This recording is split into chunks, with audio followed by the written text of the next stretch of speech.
Hey, what's up? This is Chosen. It's going to be a Diablo 4 video talking about a hot take kind of article here coming out from PC Gamer. By the way, I will link to the source material down below if you want to check it out. But we've got class balance is still an absolute joke in Diablo 4, but the game has far bigger problems. So, okay, I'm going to read this live with you and try to provide some context and see if I agree or disagree with what they're saying here, because I'm actually pretty hopeful for Diablo 4. So we may have some disagreements here with the writer, but I will let you know my take on this article. Let's get into it.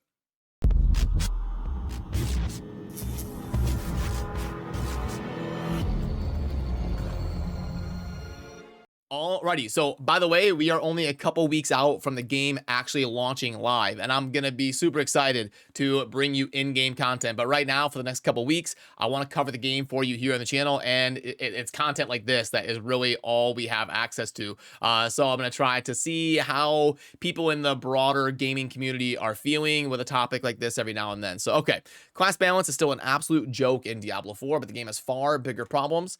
I no longer care who needs buffs and nerfs. None of the classes are any fun to play. I mean, we've seen it, like we've literally played like level 20 or 25, which is, I mean, obviously in an RPG like Diablo, the end game is like 90% of it. Like the leveling process is important, and it is definitely something that you don't want to neglect completely. But the main crux of it, the game is going to be successful or not, is going to be how good the end game is and how fun and engaging seasons and leaderboards and all that kind of stuff is going to be. So to say that you already know the game isn't fun to play or that the classes are trash, I mean, you haven't even seen the end game yet. You literally haven't even seen it. So I think this is a little bit of a hot take. Okay, so it's fair to say the last time we got to play Diablo 4 during the 2 initial weekend betas, class balance was a complete mess. I mean, again, anyway, okay. Sorcerers were nuking everything in sight while barbarians struggled to lift their axes, and necromancers were standing around AFK while their skeletons clear entire dungeons for them. Blizzard quickly promised buffs and nerfs, so heading into this final beta, the server slam, I was most curious to see what those changes would amount to. The result, I'm left even less confidence that Blizzard has any idea how to make this game fun. I would disagree with this. Like, so some of what they're saying is actually accurate. Like the AFK summon necro with skeletons, clearing for them and stuff. Those are valid concerns. And the barbarians and the melee classes struggling to keep up with the classes like sorcerer, that is also a concern. But again, I don't know what the problem is, because like, if anything, Blizzard has been reacting super fast compared to what you would expect from a developer.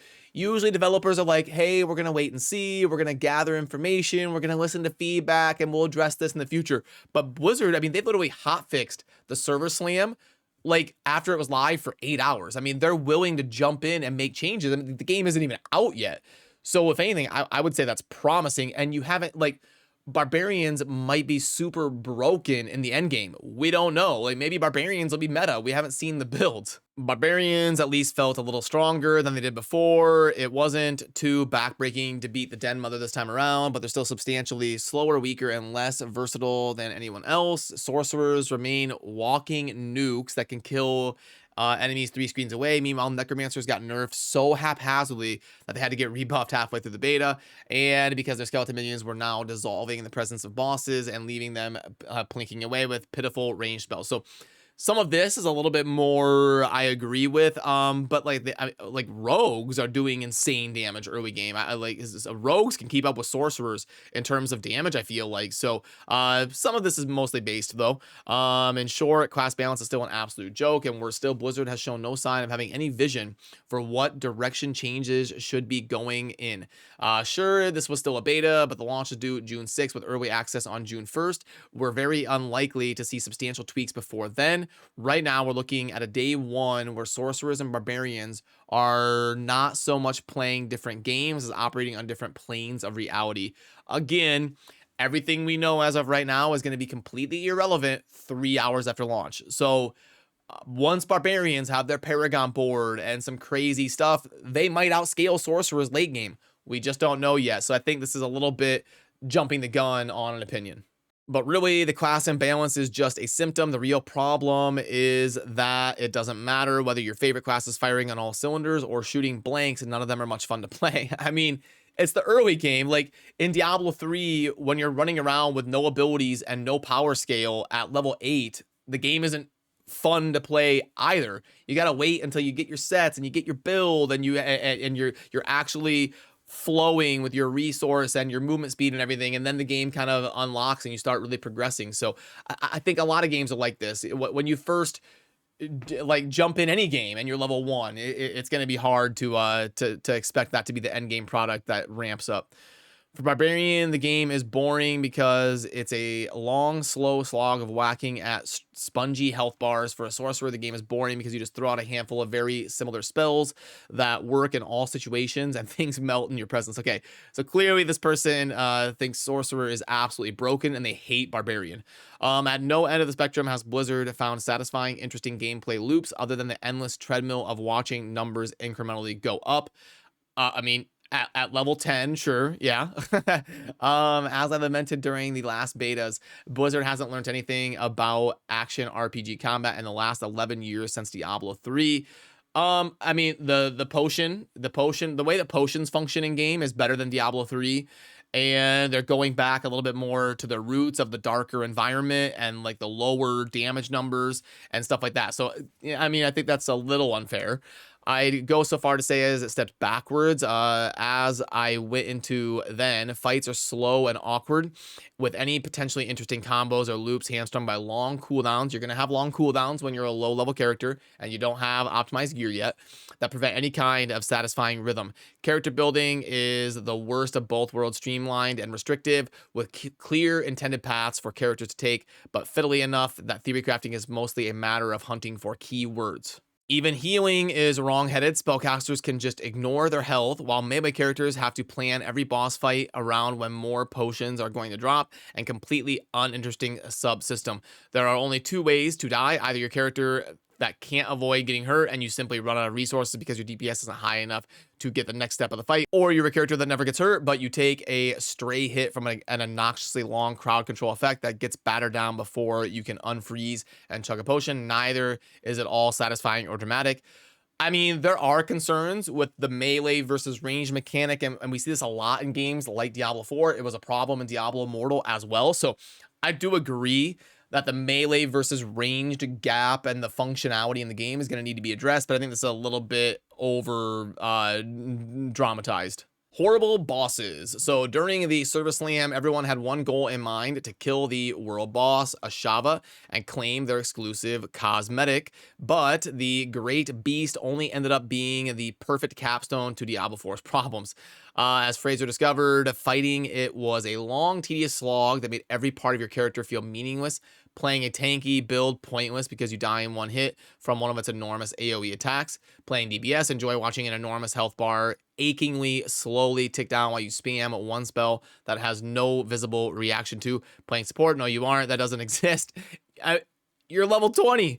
Playing a necromancer, sorry, all your skeletons get banished to double hell and they ain't coming back. All of that slow, tedious grinding of getting to level 20 culminated in an even slower, more tedious grind of a fight. You know, I would like to reach out to this person and let them group up with us when we fight the boss. You know, they can hit me up on Discord and I will gladly carry them through the Ashava fight at level 20. We were able to basically solo the boss. So with multiple different classes. There's an area that you can stand against the boss. The abilities are predictable. You can get in the rhythm and avoid them with your dashes, your movements, and you can do plenty of damage at level 20 to take down the boss. We were carrying people in our Discord server to very easily get the achievement for killing the boss. So I think this person should reevaluate who they are grouping up with and playing the game with for these boss fights. Sure, it didn't help that Blizzard made the bizarre decision to point us all at a level 25 boss while the beta cap was reduced to level 20, but even a faster, easier version of the fight wouldn't have been any less dull. At its core, the combat is simply half-baked. Blizzard never found the fun, whether you're adventuring alone or teaming up for MMO-like fantasies. I will agree with them that it was weird that they capped the level at 20 for the Service Slam. I didn't get that either. So I'll give them, I will agree with them on that. I feel like they should have done the same thing and let us get to level 25. That was a weird decision. I'm more sure than ever that Diablo 4 is bringing nothing new to the action RPG table. It's a big, shiny, and pretty good looking.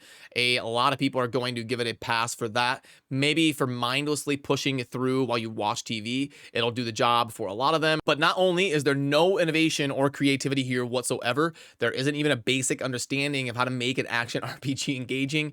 And the ineffective tweaks made so far are a sure sign that one isn't developing anytime soon. From a series as genre defining as Diablo and a studio as storied as Blizzard, we should expect far better. But hey, the servers did hold up remarkably well. I will give them that. At least I didn't have to queue up to get my gruel. That's true. The server slam did go very well in terms of the servers holding up, but okay, like you can tell this person is extremely negative, and they're not really liking Diablo 4. So like this article kind of came off as biased, like overly exaggerating the negative and underselling the positive for sure. But they do have some legitimate concerns. I think the game isn't even out yet, but we are gonna need to see a little bit more innovation. I agree. Like Diablo 4 is just like solid. I'm not seeing anything that's like revolutionary or anything like that. So that's a fair criticism. And the melee versus ranged stuff being addressed during the leveling process is a fair criticism. Over substantiated, but there is some fair stuff that we do need to talk about and get addressed here as Diablo 4 moves forward into launch. But we see this a lot with games that aren't even out yet. There's things that are really going to need to happen in the first like 6 months to a year to bring quality of life changes and bring innovation and flesh out the systems and make the overall experience a lot better. So given the fact that Blizzard is communicating with the community and they are jumping in and making changes pretty quickly, I would disagree with them on how doom and gloom they are, but I do agree with some of their concerns. So let me know down below what you think about the article, what your thoughts are on Diablo 4 and all of that. I always enjoy hearing your thoughts as well. So that'll do it for me on this one. Remember to subscribe on your way out if you enjoy Diablo content, and I will see you soon in the next video. Peace.